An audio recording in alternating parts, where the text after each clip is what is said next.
So ayan, sabi ko today a day in a life vlog tayo, pero nalimutan ko na mag-video agad. So ngayon, nagpe-prepare na ako papasok sa school kasi pumapasok ako for Korean language Korean Immigration Integrated Program. So parang Korean language training provided ng Korean Immigration. Actually 5 AM pa lang gising na ako. Tapos naglinis-linis ng konti sa bahay, pampatanggal ng antok. So ngayon nag-aano na lang ako. Ayos na lang ako ng sarili bago pumasok sa school. Ano siya, 100 yung training namin ngayon is 100 hours siya. Ngayon nasa pang 80th hour na ata kami, ganyan. Parang papasok na kami ng 70 to 80th hour. And sa last day ng training, meron kaming exam. And doon ako kinakabahan kasi meron daw siyang conversation. Ito, trending siya ngayon dito sa Korea. Ayan,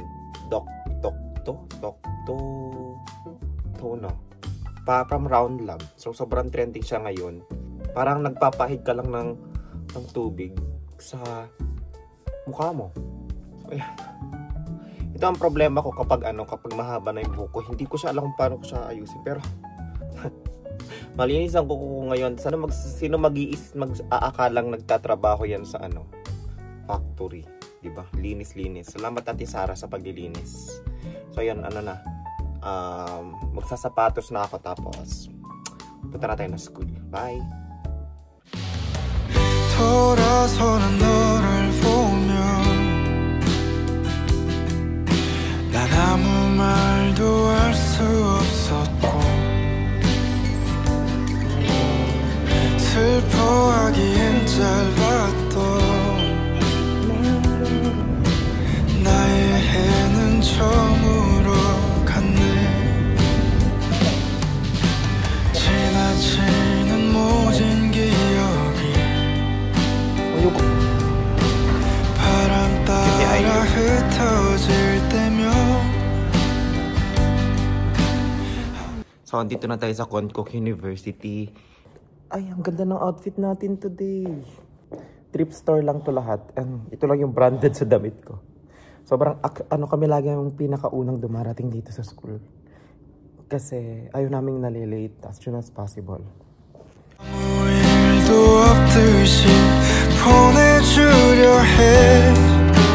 아픈 마음이 남지 않도록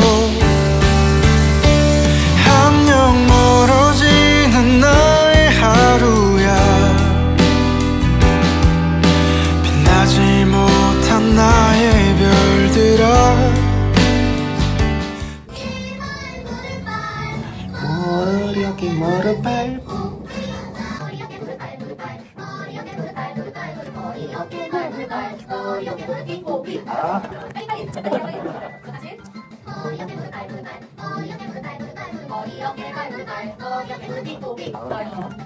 줄 거예요. 여기 마네킹에 머리. 이거 머리 마네킹. 아메리카 마네킹.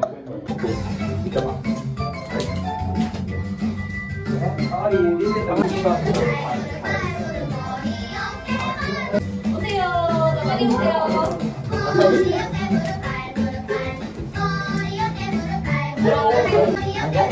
빨리 오세요. 빨리. 자, 같이 봐요. 자, 머리 있어요?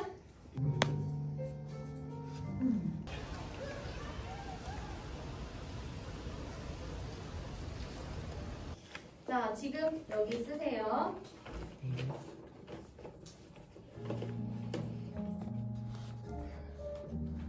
자, 1호 연필이 어디에 있어요? 연필이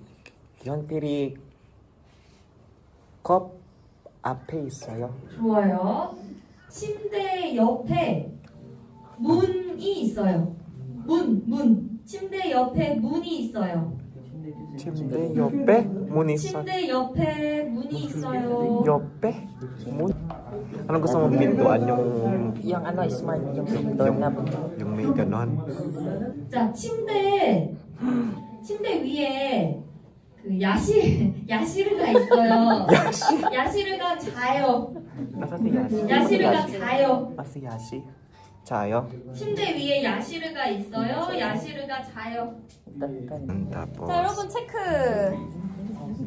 오, 여기 진짜 잘 그려요. 자, 여기 그림 주세요. ano yan?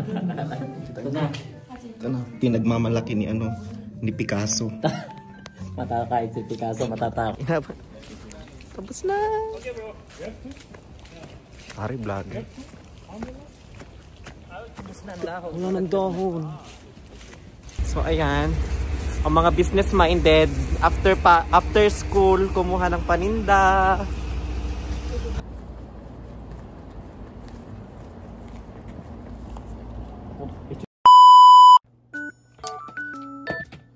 So, day 2. So, dapat magiging a day in a life vlog lang to. Pero, since hindi nga ako masipag mag-video, inabot na lang 1 week yung video ko. So, today is second to the last na session na namin. Bali, by next week, mag-e-exam na kami. Pala rin makapasa. Kasi medyo kinakabahan. Doon lang ako kinakabahan sa part na yun, yung exam. Although yung buong process naman masaya kasi hindi boring yung klase namin. Kasi yung teacher namin marami siyang alam na activity. Andun ako sa stage na kinakabahan pa rin. Ibig sabihin, nasa point pa rin ako na feeling ko marami pa akong kailangang matutunan. Kaya itong buong itong buong the whole duration ng pag-aaral ko ng Korean language tuwing Saturday, hindi ako nakakatulog ng maayos. Like, parang 5:30 kasi ng umaga gumigising na ako. Laging ang tulog ko before is 4:30 AM ako nakakatulog. Kung kailan may pasok ng maaga, doon ako napupuyat ng gusto.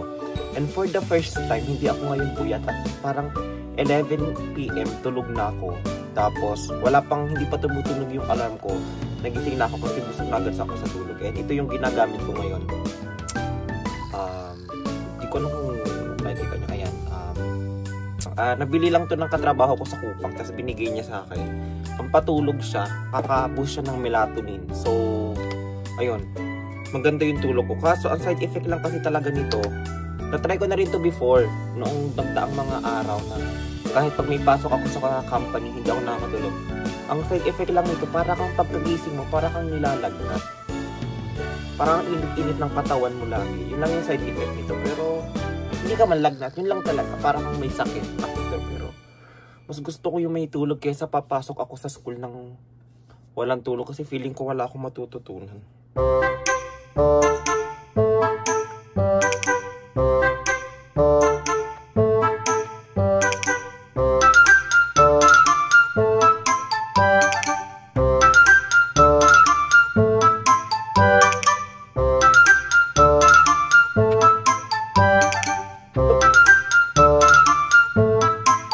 Pinaka-struggle ko talaga, nabinggit ko na ata yun, pinaka-struggle ko talaga is pag-aayos ng buhok. Problema ko talaga paano ko ayusan lagi yung buhok ko. And kaya, ang problema kapag winter pati, dahil nga malamig. So, kailangan bago ka lumabas ng bahay, dry yung buhok mo. So, lagi ka nagbo-blower ng buhok, ang tendency niyan, madadry yung buhok mo. So, kailangan lagi, after mo mag-blower, meron kang essential oil na ginagamit. Ako may oil akong, ito bigay lang to ng katrabaho ko. Para ma-protect yung buhok mo. Para hindi siya mukhang dry.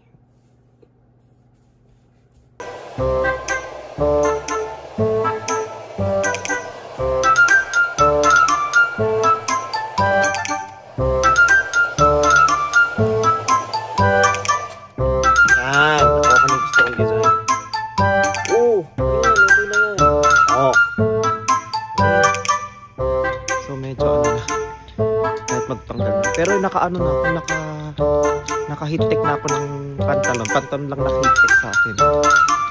Pero yung pantaas, nagdadalawang isip ako kung lalagay na ako na heat-tech. Kasi baka mamaya, magbukas si ma'am ng heater sa room, manligo naman ako sa pawis. Lamig.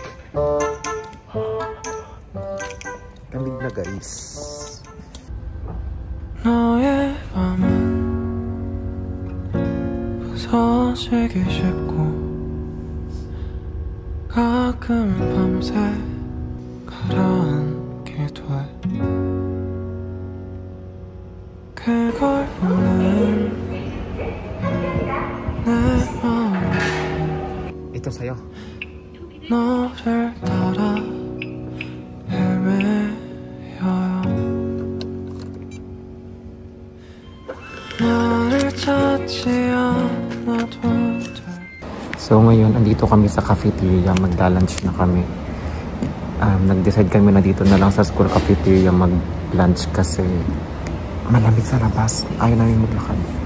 So ngayong klase, sobrang hirap. Like, level 1 lang kami pero medyo nahihirapan pa din ako. So mamaya, ulitin ko lahat ng notes ko para at least, yun kasi yung coping mechanism ko sa pag-aaral. Kailangan ko magsulat ng madami para matuto.